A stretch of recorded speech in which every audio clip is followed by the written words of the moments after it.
Live from New York, it's Ask an Engineer. Hey everybody, welcome to another fabulous Ask an Engineer. We're broadcasting live from the Adafruit headquarter factory in downtown Manhattan. I'm Lady Ada, I'm the engineer. Sorry. I'm Lady Ada, I'm the engineer.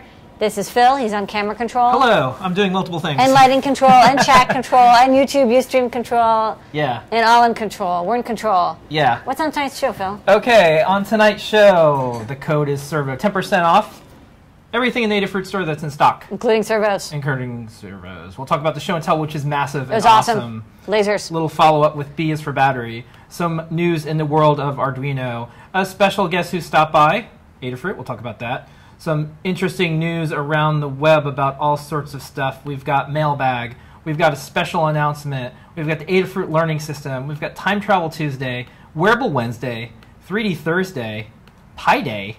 We've got new products. We're going to answer your questions. We're going to have a trivia question. Maybe something top secret. We'll see. All that and more on Ask an Engineer. That's massive. Okay. That's a show.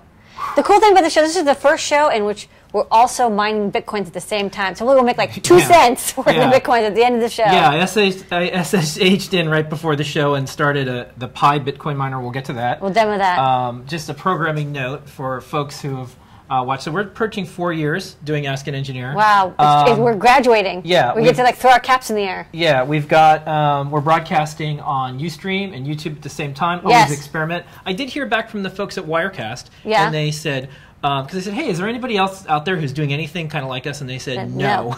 No, you're the only one who's broadcasting and doing all this stuff. When you Google up like live simulcast engineering Ask Tech Show, they're like, there's only Phil and Lady Ada. Yeah, so we're doing some cool stuff. Okay. We also upgraded our sound. We have some better lighting. We don't look as vampire-ish as we are. So we got that going on. So with that being said... But I am a vampire. You are slightly... I'm wearing good makeup, though. Slightly vampire-like. Okay. So let's first pay some bills. Servo. Code is servo. 10% off everything in stock in the Adafruit store. Celebrating servos tonight because we have a fun new product. Yes. We love servos. We're having a servo party. Yeah, we'll show that product soon. Get your servos out. Yeah. Serve up the servo punch. Yeah. Servo party. Send your DC motors to the other room. This is not a DC. It's not for DC motors. If they only have a feedback loop, then they're servos. This is definitely not a stepper party. Stepper party is in like 2 weeks. Okay. So let's talk about what was on the show and tell. Show and tell was massive. It was incredible. Okay. I'll go through it because it was my favorite. Yeah. First up, we had Terry who came back, and she's always got like 18 projects. She showed off her Game of Life board, which is cool. She made these custom boards. It's like Game of Life on like this 32 by 32 matrix, which is sweet.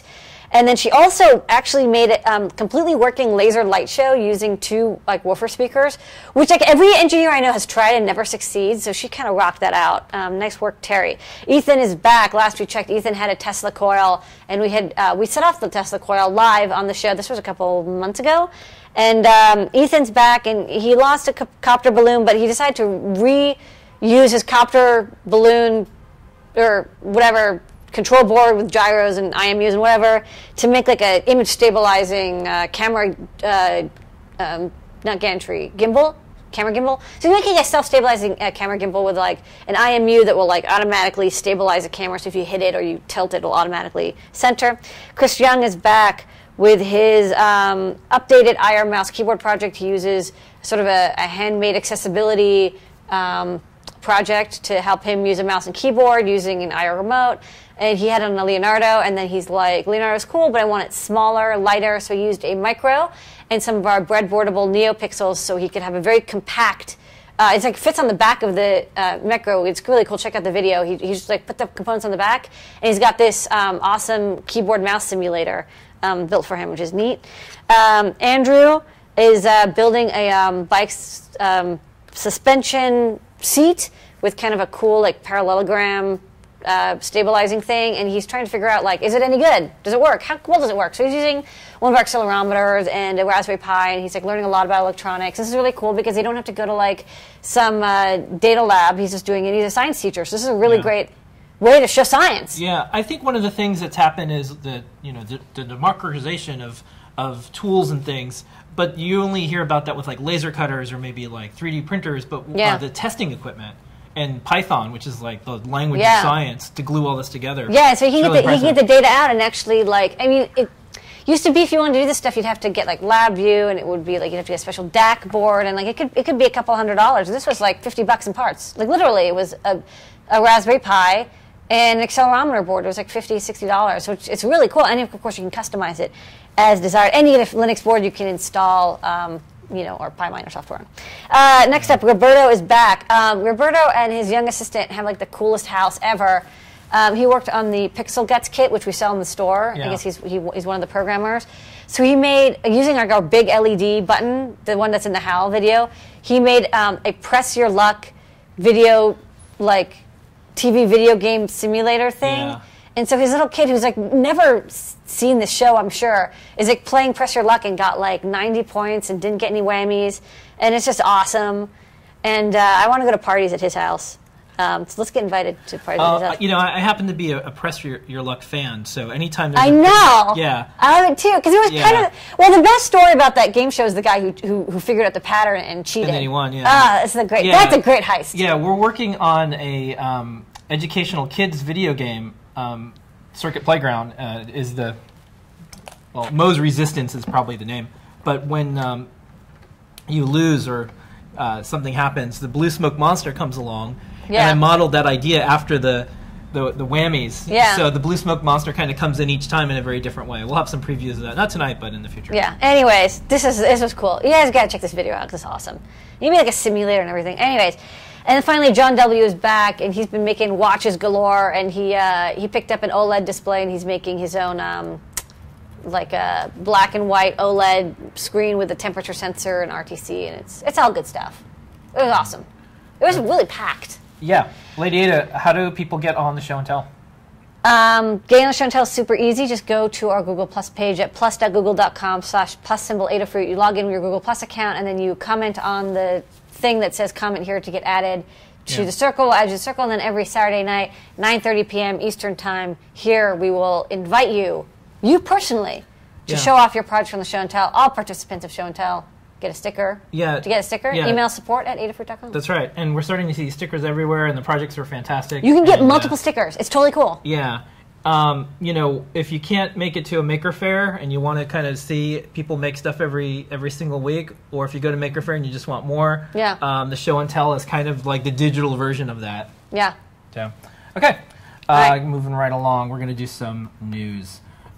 Some quick stuff. So, B for Battery is out. It's our second episode in our kids show, Circuit Playground. And B is for Battery has you and Adabot, and you make a lemon battery. That's right. And a lemon battery, briefly, just very quickly, how does that work? Oh, boy. Well, you made one. Yeah, I did. So basically there's a chemical reaction that occurs when you have, in this case, zinc and copper, and they're connected by like an acidic solution. This is the electrolyte. And I can't remember. I think there's extra electrons in They're separated by the electrolyte. They're separated, but it does allow there's a potential between. And they push it around from the anode to the cathode, right? Yeah, so there's, I can't remember which one's the anode and which one's the cathode, but basically one of them has extra electrons, the cathode. Yeah, it's the cathode that has and extra electrons. anode has holes, but I don't know which is zinc and which is copper. And then the extra electrons can feel the holes in the anode, and so it passes through the circuit, so the electrons kind of get pushed along, and then they slot into the holes into the other metal. And so, you can use a lemon is a fine electrolyte. Yeah.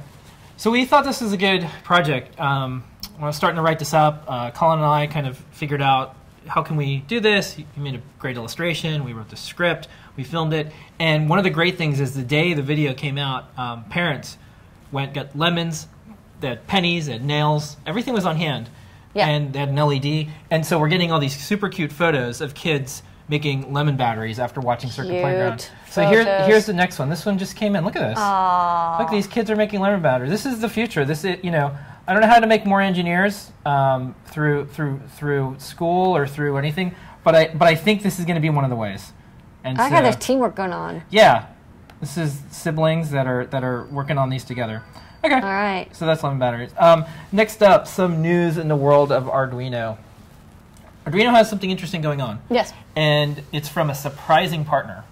So 1 million years ago, or just a few years ago. I wrote an article. The prehistoric age. Yeah, I wrote an article on Make called Sony's War on Hackers, Makers, and Innovators and Entrepreneurs. Yeah. Because Sony, unfortunately, had this long history of suing or going after people who were like writing their own software for the iBos.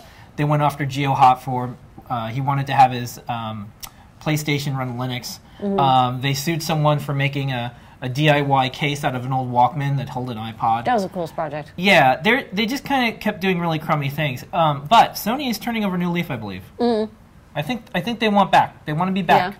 And so, recently they debuted what's going to be the PlayStation 4, and they said no DRM. You can trade in your games. It doesn't have to be online. They basically were kind of countering what Microsoft did with the Xbox One. Which was a little bit of a surprise. Well, but it's interesting because people really lashed back against the Xbox, and I would have thought like Sony would have just been like, yeah, we're doubling down on it. Yeah. Because, well, rootkits, but whatever. But like they actually were like, you know what, that didn't work out. People like that was part of our downhill. Yeah. So history. Sony has a watch. And I have one of these. We actually have one. You know I have this crazy watch collection. It's got a color OLED. Yeah, it's got color OLED. And so what they did is they actually made it so you can use the Arduino IDE. There's a different version of the IDE. They worked with Arduino. It's beta, alpha, actually. And you can program the Sony watch using our Arduino IDE. They're starting to play around with this. Now, the question is, like, is this a response to Pebble and Chris Walker, who was just recently here, who has Agent, and maybe Apple's new iWatch?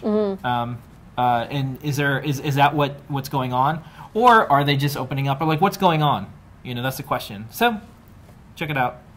George will link it up. Yeah, in the comments. I didn't hear anything about this, so it kind of came out of nowhere, and it was surprising because you had this watch, but like, yeah, there wasn't a lot to do with it. I didn't know you could even program it. Yeah, there wasn't a lot to do with the watch. But I want to check it out. I did see somebody posted like a sketch that they got like a ball bouncing on it. So yeah, I guess you can use it. I wonder what the chip inside is. You can take it apart. Yeah. Maybe I'll take it apart. Yeah, we have a tear down Wednesday that we do now, so maybe we'll take it apart. All right. Okay, next up we had a special visitor at Adafruit, iJustine, and here's Becky. Wearable project. There's a new wearables show on AOL, Wearable Tech, called Hardwired. We make everybody who visits wear the gigantic electron bow. So they were filming. Here's Lady Ada and iJustine and Flora. And so that's coming out pretty soon. Look for it. We posted their first episode. iJustine wore a dress that was made out of dried wine skin. There's like some way you can do that. And then ours is more on the electronic side. So lots of footage. Becky and Rissa were shooting all day. You did an interview. So that'll be there. Yeah, they made a little bow kit. A lot of fun stuff. Yeah. Okay. Next up, some maker business news. Inventables scoring $3 million in funding. They've been around for a long time. They were around when I was in school, so they've been around since at least 2003. Yeah. Or 2004. Yeah, they've been around for quite a bit, and they've always had materials, and they've started to branch out into not just like components, but they originally were like a design firm consultancy type thing, I think. But now it's like they have like their own CNC mill. Yeah. And I think that was like they did like a not a Kickstarter, but like a crowdfunding. Yeah, they had a Kickstarter.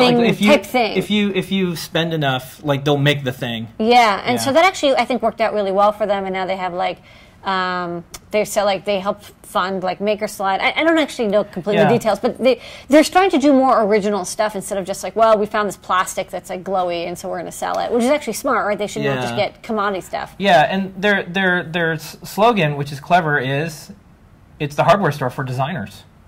That's a good slogan. So I think it's neat to see this. We recently expanded our offerings, and we have a material section that's been doing great. So there's obviously a need. The question is, once you take funding and investment, and we'll talk about a big one that just happened, you have to IPO, go public, merge or get acquired, right, or go bankrupt. You can keep private and give out dividends, but that never happens. So it's tough. that is an option they talk about. Yeah, it's tough. Most of the time it doesn't work out. Most of the time it does work out. But the maker market is pretty strong, and we'll talk about that soon. But that's neat. So, who would buy Inventables is the next question.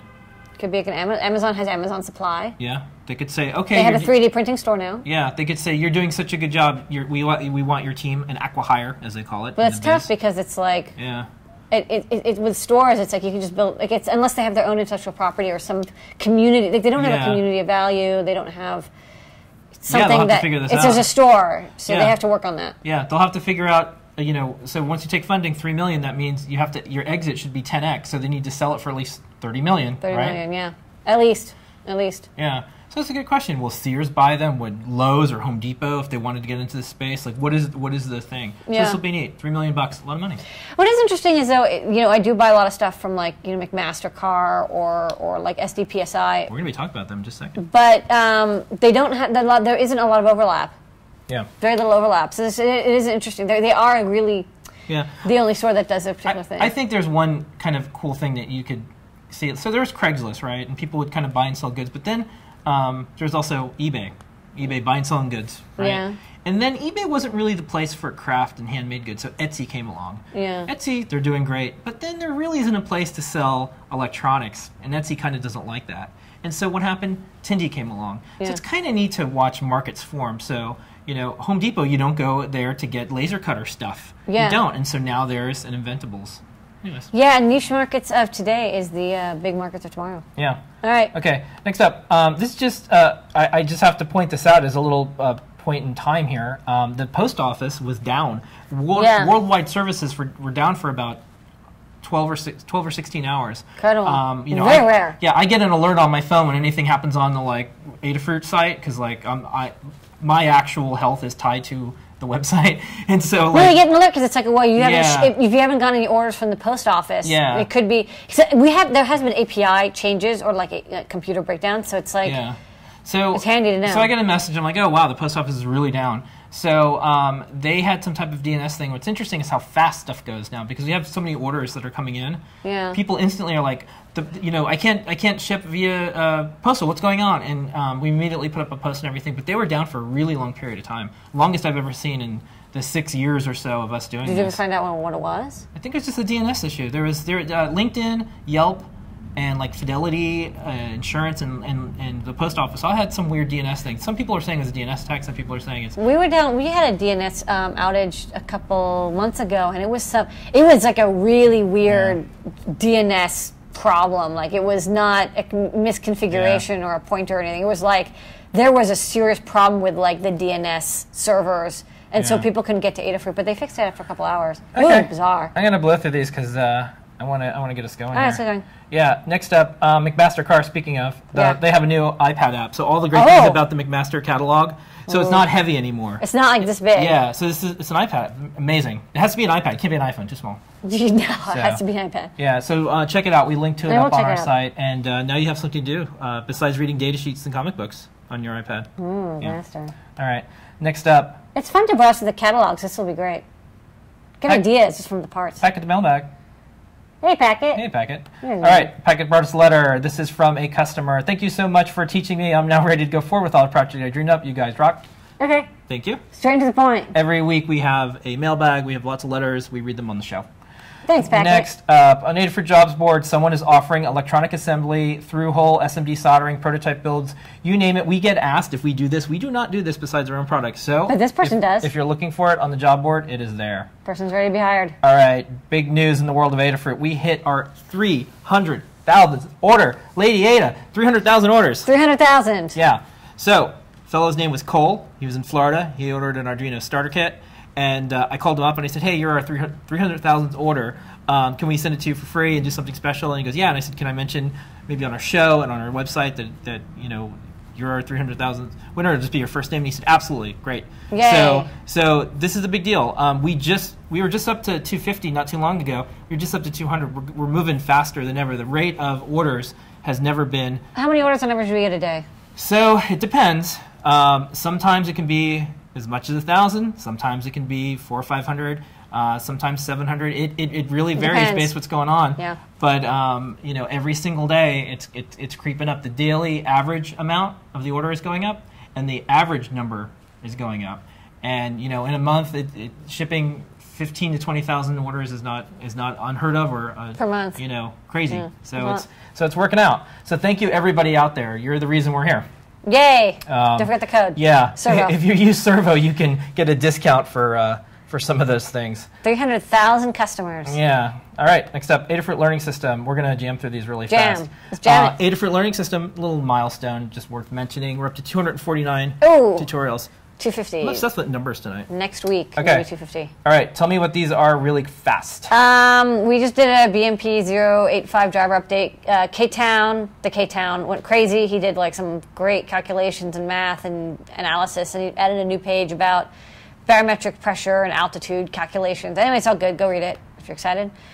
We also updated a little starter guide tutorial to the GA1AS202WP sensor. It's from Sharp, I think, and it's a excellent log scale analog sensor with analog output. It's a really great analog light sensor. It works from pitch dark to like sunlight, full log linearity.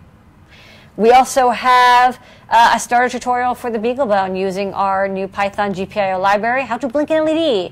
You have an LED, you have a breadboard, you have BeagleBone Black, you're like, let's do this thing.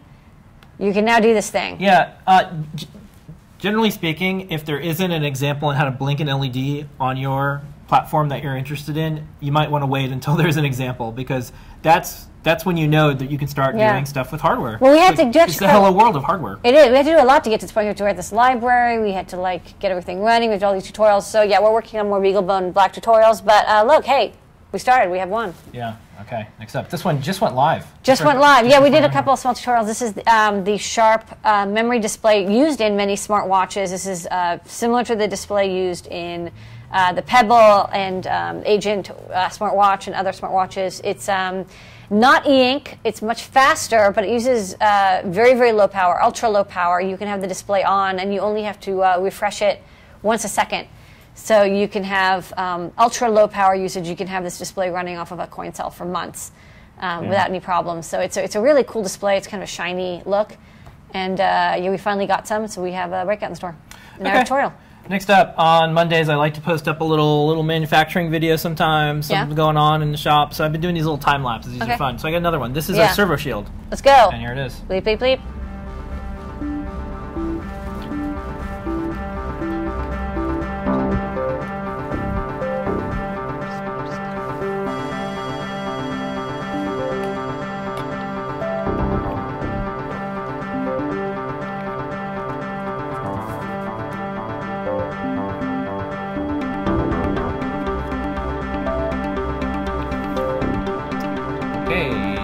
Servo shield. Servo's coming out of the oven. All right, moving right along. Hot and toasty. We're going to go right to Wearable Wednesday.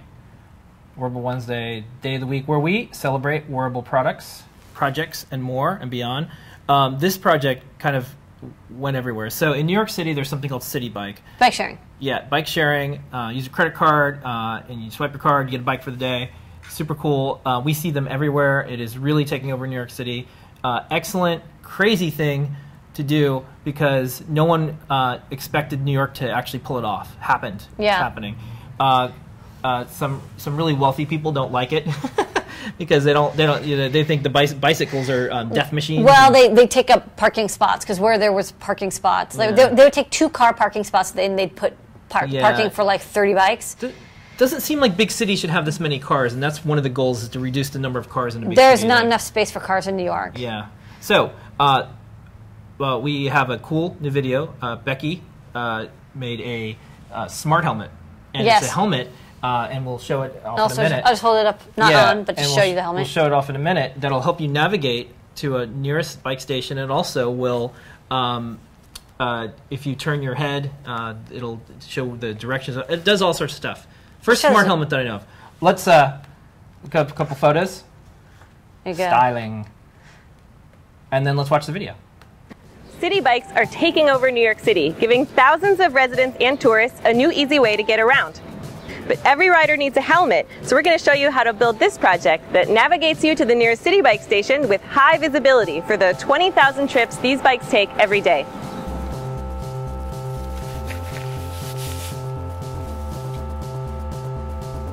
The helmet is powered by Flora, Adafruit's wearable electronics platform, and we added a GPS and compass for navigation. The LEDs up front help guide you to one of the 330 city bike stations in Manhattan or Brooklyn. And the whole circuit is powered by a slim, rechargeable lithium polymer battery. You should never affix anything to the outer surface of your bicycle helmet for your own safety. But we found this helmet online with these grooves, perfect for LED strip. And a single piece of our NeoPixel strip travels around the grooves, placing 4 LEDs up front for navigation and the rest all over for visibility and crazy animations. You can learn how to build this project yourself by visiting the step-by-step tutorial in the Adafruit Learning System. The link is in the description. There you can also find the Arduino code, so you can customize with your own points of interest and LED animations. Just don't run afoul of your local bike light laws or any out-of-touch members of the Wall Street Journal editorial board. Stop becriming the city! I can't wait to see your bicycle projects on our weekly show and tell on Google+. And subscribe to the Adafruit channel on YouTube for a new wearable project every Wednesday.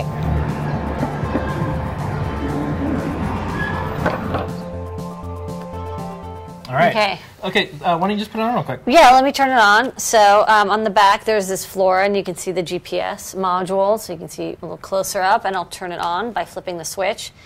And so naturally, it has white LEDs in the front and red LEDs in the back, so that's good. That's like safety colors, usually white in front, black, red in the back. And then you can put it on. And as you can see, there's 4 channels in this helmet. And then the reason we got this helmet is because it has these channels in it already, so we didn't have to modify the helmet. And there's actually a city bike station over about this way, right, kind of in front of me. Yeah. So as I turn, you can see like this LED lights up, and then these flash. And then when I'm heading straight, I can see these 2 LEDs, and then this is heading straight. And then when I turn, it's these LEDs. So it actually uses the GPS and the compass sensor. Flora GPS, Flora compass sensor, Flora. Yeah. The compass sensor, you actually need the GPS and the compass sensor. GPS tells you where you are, but GPSs don't tell you which way you're looking. GPSs are only like point location.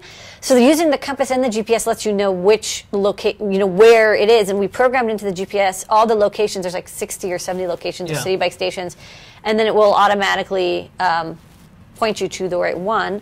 So it's very sweet. This is great. Yeah. Yeah. Oddly enough, so we're kind of two for two with some fun things. So I found this helmet online, and I knew that this would be great for putting the LEDs in. So we got one of these, very hard to get because they're only sold overseas at the moment. And previously we did a Converse project where we lit up shoes. And both companies, Converse from our last wearable project, and then this company, Carrera, who makes the helmet, both emailed us and said, we want to build this. So we're going to talk to them. We don't do consulting or design work. We're not like IDEO or Frog Design. We actually want to teach them how to do this on their own. Yeah, this is a fun project. And the cool thing is you can modify. It doesn't have to be a helmet. You can modify your bag. Yeah. You can modify your shirt. You can modify anything. And this is just a really good demo of using the GPS in Florida to make something portable. And then of course, if you don't want to use the GPS, you can just make it light up and blink like rainbow colors. Yeah. Good at Burning Man when you're like, you don't want to get hit by an art car. Yeah. So we'll see. We're going to try to get more of these helmets in because we have a couple more ideas. I'm going to try to work on. We had a MakerBot in where we live now. Yeah. So I'm working on this thing that maybe it'll just kind of slide in, and maybe it'll be a little bit more organic, so it kind of merges itself in. Yeah. So anyways. Cool project by Becky and the wearable staff. Yeah. Okay. Nice job. Next up, 3D Thursday. We're up to Thursday. Yeah, we're up to Thursday. I skipped Time Travel Tuesday. We're just gonna run out of time tonight. Oh no. Yeah, 3D Thursday.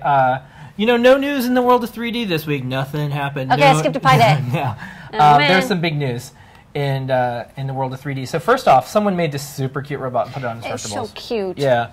So little Adafruit, all Adafruit electronics, little 3D printed Adafruit. That was kind of neat.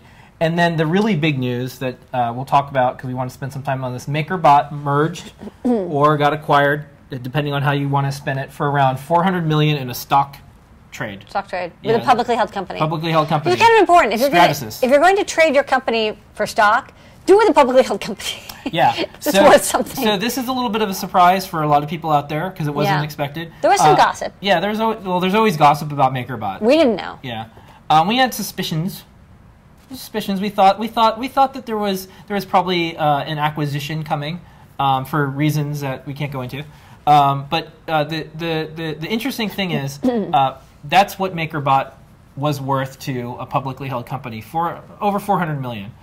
And their yearly revenue is probably about 40 million this year. Yeah. So it's a 10x revenue, which is actually very common, 10x of revenue. But what's interesting is it's like this is a company that's based on open source hardware. Started with like Maker roots, built out of New York City Resistor. Yeah. Did a lot of stuff with Maker Faire, and it's part of like a massively publicly held company now. Bree and I worked together at Make, and I remember when he was messing around with the Make controller in a drawbot, and he kind of got obsessed with it. And I think that was like one of the first times I noticed that Bree might be doing something else one day. I hired him when he was a school teacher to stop being a cool teacher, come do cool videos at Make. And that was one of the times he was traveling with the bot, and he met Zach and Adam. They had NYC Resistor, and then the Cupcake came out, and then the Replicator. And then Replicator 2, they sold more Replicator 2s in 1 year than they did, I think, all bots before that.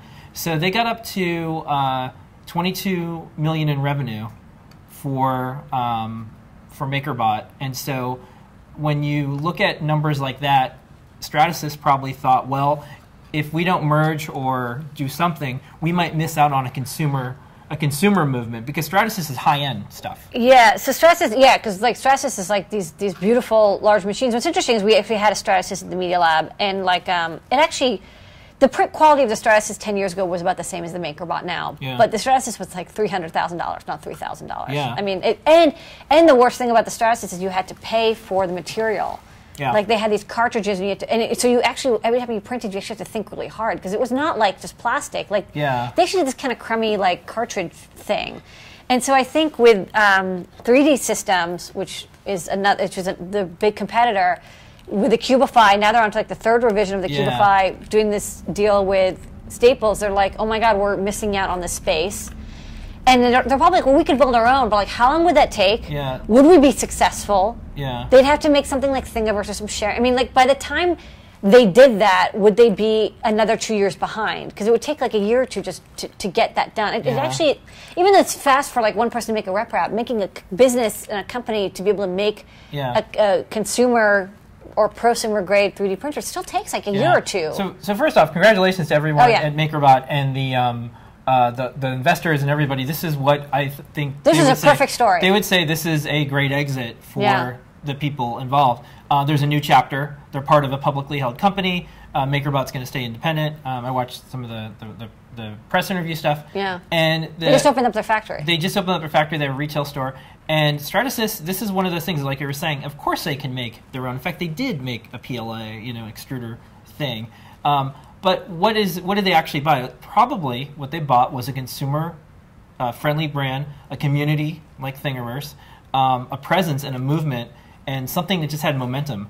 So for everybody out there who's thinking about like starting a maker company, now's the best time. You have Kickstarter, Indiegogo. You have so many funding options. This is showing is that there is a market. People want the stuff, like the stuff that we do on weekends. Is what people want. Is the business of tomorrow. So this is something that Bree had printed up. This is a little Buddha. I'm making up some other ones, low-res Buddhas that I thought are fun. This is my first little test that we did today. I have our Adafruit edition MakerBot at home now. Print up at home. So we're playing around. Yeah, we're playing around with some case designs. We're designing enclosures, and actually that's the one thing that I always wanted to use a 3D printer for is.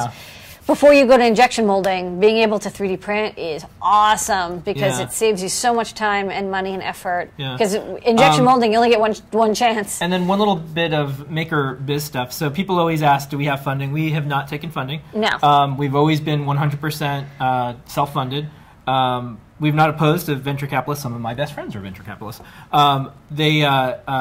Just right now, we really like being independent. So one day we'll wake up and we'll say, let's do a tour onion pie thing. And I'll spend like 16 hours on it. Let's hack the Kinect. That's cool. Let's hack the Kinect. Let's make a helmet. And take on Microsoft. Smart helmet. Or let's make a vomiting flashlight, something that is based on a patent. So we kind of zig in different ways, and so that's hard for people to understand.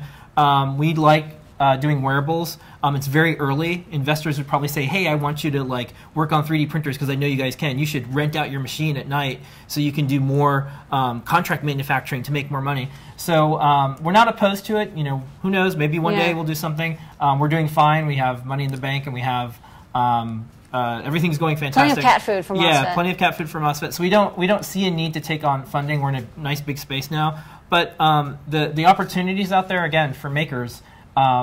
This is the wave. If you're thinking about, we do get asked a lot by VCs like, "Hey, I want to invest in maker companies. I want to see some of these succeed in a big way." So yeah, this is a really good time to do it. Yeah, this is the best times. Yeah, and if you're looking at a MakerBot and you're like, "I could do that," you know what? Compete. Do it. Yeah, compete. The more, the better. Yeah. There's always space for competitors. Okay. All right, next up.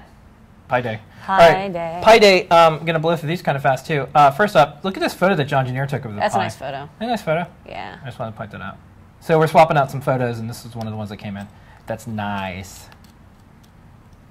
Yeah. Yeah. Investors wouldn't like electronics on dark surfaces, by the way. Okay. Big news in the Pi Day, Pi world. Pi Miner. This is Pi Miner. Pi Miner. So Colin, who everyone... Not Pi Miner as in somebody under 18. Pi Miner as in like... No, Pi Miner, not Pi Miner. I know. Pi Miner. I know. Okay. Pi Miner. So Colin... Colin Cunningham. Yeah, who's best known for Colin's Labs and Make Presents, and now he's one of the creative engineers here at Adafruit. Works on Circuit Playground, the game, the app, and the show, and just all around great guy. I think he's a little obsessed with Bitcoin. So we went after the Bees for Battery. We went to a nice vegetarian dinner. We were chatting with him, and he just started like telling us about Bitcoin stuff. And I was like, wow, you know a lot about Bitcoin. The thing that happens, and he knew a lot. Yeah, it's good, and it's also well, we'll see. It'll be the downfall of Adafruit. I don't know. But when someone here has a hobby and something they're passionate about, I'm like, tell me more, and how can we turn this into something that's like, you know, part of Adafruit, so you can just like kind of just like get paid to do your hobby. So so Colin's hobby right now, and I should stress, Pi mining with hardware is a hobby. You will probably not make your money back. But it's quite enjoyable as hobbies go. It is super cool. And Colin kind of reminds me of the guy from the movie Pi, where you have this crazy contraption that's figuring out stuff. And there's a chip. And there's a chip, the Maggi chip. So you got this ASIC. So Colin got this hardware that actually turns a Raspberry. Well, he made the tutorial, which I'm going to show real quick. I also made another graphic. Look at that. Ooh, Adafruit, Pi. Equals Bitcoin. Bing, bing. So we have a tutorial, learn.adafruit.com. Yeah. Here's another great photo. John took this photo. Look at this thing. This is something that you just like want. Just like what's going on there? It's a money machine. Look at this. It is a money machine. Yeah. So this is it here. But anyways, the Pi Miner is neat, and we'll go to the overhead in a second. But I'll just show this. That's the miner. Yeah. So we show how to turn a Raspberry Pi into a Pi control and Pi monitor, and it's been running right before we started the show. It's done 1 gigahash per second on average. It's pretty good. Well, let's go to the overhead, and maybe you can show it real quick. Okay. Oh, that's great. You can just leave it like that. All right. So this is the Pi Miner. Okay. So this is the little USB controlled, and there's underneath this heatsink here. It's kind of hard to see it in focus, but under this heatsink here, there's an custom ASIC that it's just like really good at Bitcoin hashes. There's a little power supply here. There's like some flash, and there's a USB to serial converter. So it's actually I think what it does is it's pumping hash through USB. It's the server is saying, here's the hashes you should try or calculate, and then it calculates them and it spits back through the serial port which ones are succeeded, or I actually don't know that much about Bitcoin low-level stuff, but I'm assuming it's just hash calculation. And then down here, there's actually some breakouts, which is cool. So I'm going to play with this. This is mine, and there's a heat sink on the back. But we want to add another heat sink because these get hot. And then here is the Pi Miner. So it's a Raspberry Pi, and we have a powered hub underneath because each one of these 4 miners use like 500 or 700 milliamps of power, and so to be able to run all this together, you need like a powered hub for sure. So we have a really great powered hub that works well. This is our LCD plate on the Pi, and the Pi is connected to the Wi-Fi. You need to be connected to Wi-Fi in order to get the hashes. It's part of a pool, so you work together. So it's like it doesn't mine one coin; it mines like fractions of a coin, and then. Let me see. So it's doing the Stratum Bitcoin miner, and this is the identification of the site it's using, and it's how long it's been running. And then it's got 3 devices, and it's got an error rate of 0.1%. Apparently, it's normal. And then, yeah, this is just the stats of like how many hashes it's doing. And then you can check out this. You can kind of scroll around. And then, yeah, you can turn the backlight on and off. And that's pretty much it. It's just running in the background. Colin got some code that, I don't know if it was for the Pi, but it was some Python code, and he adapted it and plugged in the RGB display. So this is really nice because you don't have to have your computer on all the time. You can just leave the Raspberry Pi running, and you can just check it out and get reports on how it's doing. Yeah. So again, super fun hobby that will not be lasting forever. It is a fun thing to do. Yeah. Mining with electronics to make money, generate cryptocurrency. Yeah, it's cool. I like this universe we're in. This is Bizarro world right now. This is kind of cool. Things are going pretty good. Yeah. Okay. I'm definitely in a good sci-fi novel. Yeah. All right. So real quick before we go on to new products, which we're going to go through pretty fast. I know. I have to go code is Servo. 10% off everything in stock. All right, Lydia. It's time for new products. Okay. First up, what's this? Okay, so this is actually something that we had in stock, and we're going to have it. We got again. Polar kind of argued with us, and they're like, "Well, you have to do an educational pack." It's a Polar heart strap. So some people are familiar with these from there's watches or sometimes use exercise equipment. We'll have a tutorial for this shortly in the learning system. But basically, it's a DIY kit where you can connect the strap to you just like normal underneath your rib cage, and then the receiver, which is a little green square there underneath, it will automatically, when you power it with 3 volts, it will connect to the transmitter, and it'll pulse with your pulse heart rate. It'll blink LED with your heart rate. This is a way to do heart rate calculation without having any wires or clips or anything. It's completely wireless. We'll have a demo for it, but anyways, it's back in the store. Some people are waiting for it. You can pick one up. It's really easy to use, but we'll also have a tutorial shortly. Okay, next up, we have an update to the Tor. The Onion Pi. Yes. What is the Onion Pi, lady? Make your own Tor gateway. So this is a really cute little thing. You plug Ethernet into your Raspberry Pi, and then a Wi-Fi adapter on the other side, and it will automatically create a Wi-Fi access point called Onion Pi. When you connect to it, all your traffic through that will be Tor routed. It'll Onion routed through the Tor network, so you don't have to worry about your IP address being leaked out. It's a kind of cool project. We have a really cool tutorial. We had one with a big antenna. We ran out of big antenna Wi-Fi adapters. We're getting more, but then some people said, "Hey, I also want ones with little antenna, so it's smaller." Because the range actually isn't. It's not a huge difference in range, by the way, between the small and the big antenna.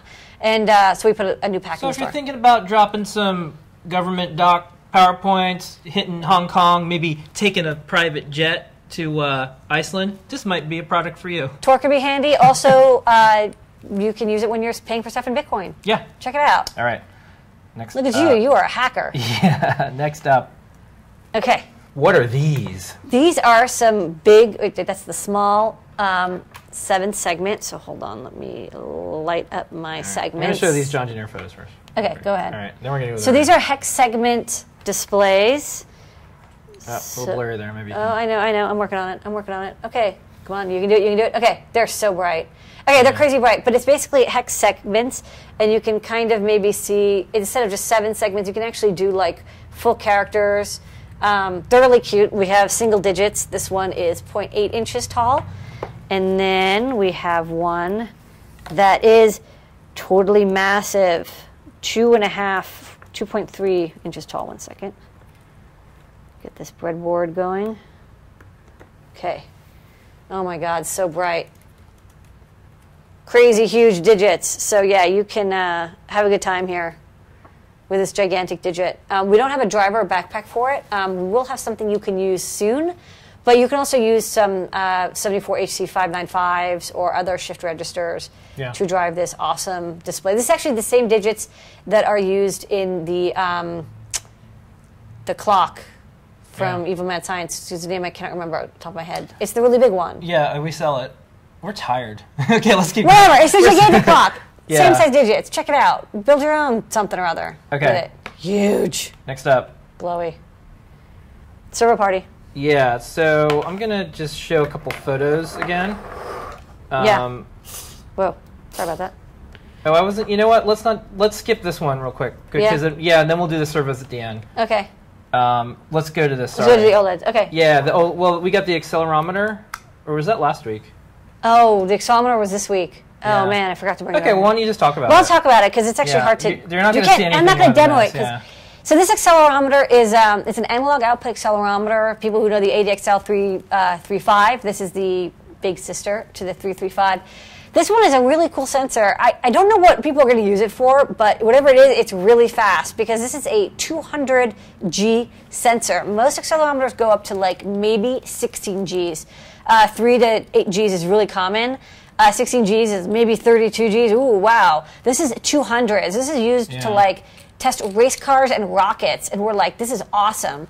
So we bought 100 chips, and we made a breakout, and it has 4 mounting holes, because whatever it is, it's going.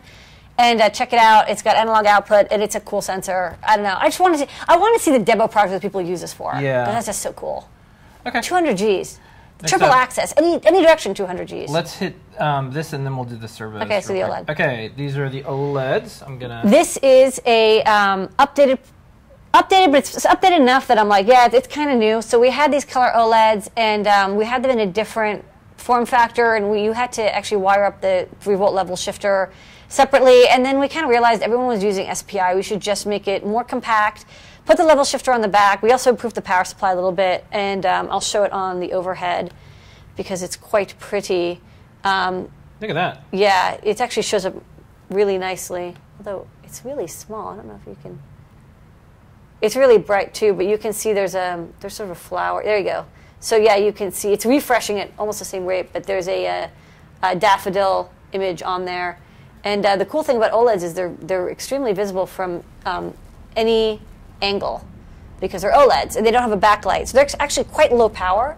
Yeah. And the image is quite bright and very vivid. So we have black and white OLEDs, and this is a really nice little color OLED. So it's an updated product. Okay. And then on to the star of the show here. This is our servo shield. You guys are going to love this. Yeah, so this is... First, some photos. So yeah, it's a servo shield for Arduino. We already have the servo driver, and people really like the servo driver, but we saw a lot of people trying to use it with Arduino, and we're like, well, we can make it really easy to use with an Arduino by shieldifying it, making the power supply kind of work a little better with an Arduino. Yeah. And it's stackable. So it only uses 2 pins. You can stack up to like 90 of these shields. 90, so like 90 times 16. It's a lot. It's like 1,000. It's basically, yeah, or like 60, 63. You can stack 63. I wonder who's going to do it first. I know, that's a really tall stack. Yeah. As long as you're powering it. It uses I2C, and you can change the address up to 63 different addresses. So yeah, you can stack as many as you want. Great for if you want to drive like 16, 30, 70, 80, 1,000 servos. Sounds like it's servo party time. Servo party time. All right. It's time. Do your thing. The servo party. Whoa. So this is it driving 16 different servos. So you can see the servos plug in here. And you got a little power indicator. But you have to power it separately. So this is a 5-volt adapter just for powering the servos. I can't hear you over the servos. They drive draw a lot of current. But yeah, you can drive all these servos. And the neat thing is, the Arduino doesn't actually have to do almost anything. It just sends the pulse rate. So unlike many servo drivers, where you actually have to constantly send data to the servos, this is free running. So you just set the pulse width, and then which takes like almost no time. Then the Arduino can go off and do other things. So this is really good for robotics, where you don't want to spend all your time in an interrupt, like moving the servos and making sure they don't jitter, which is really common when you're doing software servo. This is no jitter. It's like perfect. It's exactly the same resolution every time, and it's like super fine. You can actually use it with digital servos too. It can do much higher than 50 hertz. But I'm assuming most people use it. I recorded a servo party in John's studio over here, so yeah. I got Let's go servo party. This is a pre-recorded servo party. That's a servo party. Yeah, look at that. So yeah, it can drive any servos, 5, 6-volt servos, and yeah, you can stack them. I designed this so you can use the right angle headers for stackability, and there's a little proto area also since there was extra space. Yeah. Nice. Yeah, this thing that's a party. Servo party time. That's a party. I turned it off because it's really loud. And with that, new products. Yay! Whew. Okay. Get 10% off any of the things you just saw. Yeah, everything is pretty much in stock. We're doing pretty good. Servo is a code, 10% off. Everything is stock native for start. Now's a good time to stock up on servo drivers and large hex segment displays. Yeah, pay some bills. Otherwise, we're going to take funding and sell this place to Radio Shack. For $5.95. Yeah. I don't know. All right. So let's go to some questions. Okay. We're going to do questions really fast, and then we'll do a giveaway. Ooh. All right. So ask your questions. Digital Buddha and I are ready. Yeah.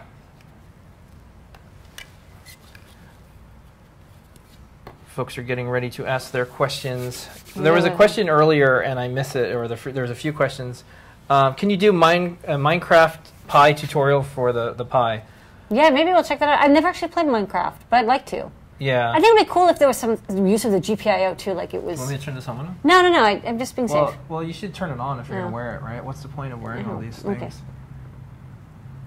Okay. All right. Okay, why did you two switch seats? Oh, I'll tell you why we switched seats. That's a good question. Yeah, because the name tag should be underneath Lady Ada. Yeah. And also, I posted a Vine right before the show. The studio setup is getting really nice here. We have microphones now. We have better lighting. We have a lot of stuff going on. It's just easier for all that equipment to be over this side. Yeah. It's over here. Also, you can say Ask Engineer. You can see it says Ask Engineer. Eduardo from Brazil says hi. Okay. Hello. Next up, can I has I2C multiplexer? You know, we actually checked out one, and they're kind of a pain to use. We might revisit it, but I2C multiplexer is kind of iffy. So, yeah, we prefer just trying to carry stuff that has address select pins, if possible. Okay. Can you order small quantities of PCBs from Advanced Circuits? You can. They do have a prototyping service. You can get you can pay per inch, and it ships the next day, which is really nice. But you don't have mask, and there's a version with mask, and it's like $50. Okay, like next certain size. Where did you get the helmet for the light up helmet? We just searched for Carrera folding helmet. Carrera folding helmet. Yeah, and we found a store in Germany that would ship it to us. It's the first link if you Google for it. Next up, do you guys use any special software to tune PID loops? You know, we don't do a lot of PID loop tuning, but if you're using the PID loop on an Arduino, Brett Beauregard has an excellent PID library and a tuning library. You can check it out in our sous vide tutorial, which you don't need to use the tuner. We kind of put in some PID values that kind of work, but that's one way to do it. But no, we don't usually tune with software. Okay, do you guys know of a good place online to get LiPo batteries of different sizes? Yes, the Adafruit store. Adafruit.com is a great store you should check out. We have like 5 sizes, I think. Do we give tours? No, we don't give tours. We're not a retail shop, and we're in a factory, a zone for manufacturing, so we really can't do tours. You can kind of see the whole place from here, though. Yeah, we'll do a video Here's tour. our packaging equipment. Yeah, we'll do a video tour. We have in the past, and we'll continue to do more video tours. What is the weight of a Leyden Swan? Oh, that's a question. What is the power draw for the Bitcoin miner? I don't know.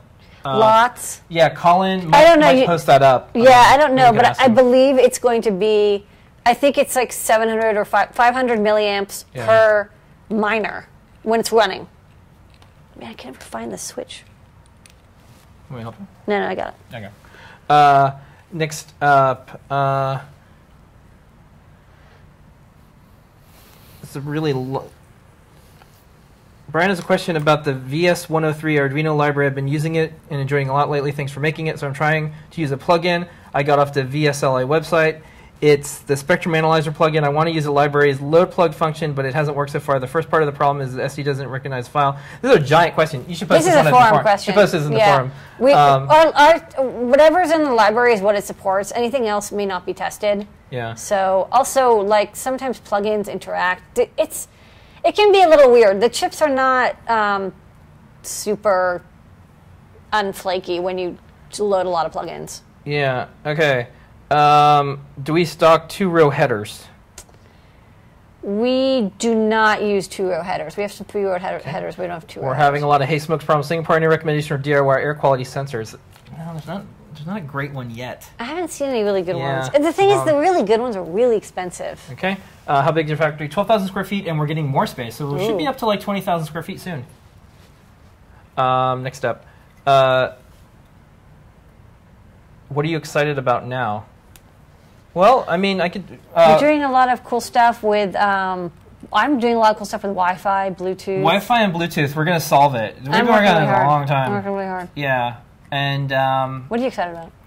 well, right now I'm really excited about... You got this 3D printer running. Yeah, I'm excited about wearables because it's such a new space that there really wasn't a lot going on and going into it. Yeah. And so I'm like the City helmet, the smart helmet idea, the fact that the company who makes this helmet wants to make a smart helmet because they saw something we did. I'm really excited about that. I think there's a lot of potential there.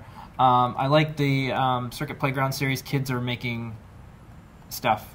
Yeah. And they're learning, and that's kind of the goal. Yeah. I'm excited that like it's summertime and like Yay! Yeah, we're giving everybody the day Summer off solar. On July 4th. Yep. Paid holiday for everybody here at Adafruit. I'm excited about that, and I'm also excited about the summer solar because we have an awesome solar charger and people are doing some cool projects. And we have some cool projects coming out soon. Yeah. Next up. What will you guys fill the space with? Well, inventory and electronics. Inventory and more equipment and machinery and people. Yeah. Let's see. I think. Okay, your new 200G accelerometer is mentioned by several. Will the soldering or other parts be on the board before it breaks before experience 200Gs? No. Yeah. No, those parts are really soldered on. I'm not too worried about it. If you're concerned, you can always epoxy the whole thing. Yeah. Okay. We're gonna do a trivia question. Whew. We got through this. Trivia question time. Okay. Leah, what is the rules? What is it? What is a rule? What is a rule? No. What are the rules? The rules are if you've won something from the awesome trivia question here on Ask Engineer, you can't enter again. So sit on your hands, go make yourself a sandwich, or print out a 3D Buddha, which is something you should be doing anyways, and meditate about the fragility of life. And then the first person to enter in the answer correctly into the chat window, the Ustream chat window, wins the prize. The prize is a servo shield? It's going to be a servo shield. Servo shield. Ooh. Yeah. So this is going to be pretty easy here. The first person to post the link to the Learn guide, there's a giant bug in here. Bugs. The Learn guide in the chat will win a servo shield. So just cut and paste the link. The link to the Learn tutorial for the servo shield. And you can't have one already, so don't do it even if it's easy, even if it's you know it and you won. Don't do it. Do someone's going to Somebody win. new. Yeah, someone's going to win. Go to Win System. /Foo, congratulations /Foo. Email support@adafruit.com and you will have your own servo party. Thing I'm pointing to right now. Servo party. Servo party. This is yours. Not all the servos. But the shield. Just a servo shield. I'm sure you have some cool projects you can do with a servo shield. And some servos. Probably some servos anyways. Almost everybody's got some servos kicking around. Yeah. Okay. So email us at support@adafruit.com and you will get that. Okay. All right. Sweet. Okay. We're going to wrap up the show. Thank you, everybody. Thank you for getting us to 300,000 orders. Oh, my gosh. Do you want to do the top secret? What? Do you want to do the top secret? I don't think we have time for the top secret product. I think it'll have to be next week. Oh, well. Yeah, sorry, guys. We're just running out of time. Thank you, everyone, for watching the show. We'll be coming up on 4 years soon. I know. Thank you, everybody from Adafruit who is watching. Thank you, all the viewers who are watching out there. Thank you, all the show and tell participants. Yeah, that's so cool. You know, there was a show and tell a couple weeks ago that I was like, this is the best one ever. I can say this is what we're all about. This is the show and tell. It had a little, look at this giant bug. Yeah! Yeah. Well, I killed it, so. Yeah, you killed it on me. On air. Sorry. Okay. It stepped. Don't step to the pink hair chick. Don't step. Well, you're the one who smacked it. Yeah. No, it's me talking to the fly saying don't step. Okay. Yeah. All right. So it was a That fly's never gonna do that again. No, I don't think so. Okay. Anyways, so I thought finally I have one that I could send around. But that was before the Press Your Luck simulator. Yeah. In the laser show. Yeah, but so now this is the new best one. Yeah. I like saying new best one. New best. This is the best. Best something ever. Okay. Okay. All right, Next everybody. week. Even better. We're gonna go to sleep. I debugged you. You had some bugs. I had to debug some bugs earlier, and now I'm bugged. Yeah. All right. All right, let's go to sleep. Here it is. Here's a cat. He's home resting. We're gonna go see him in a minute. Here is your moment of Zener.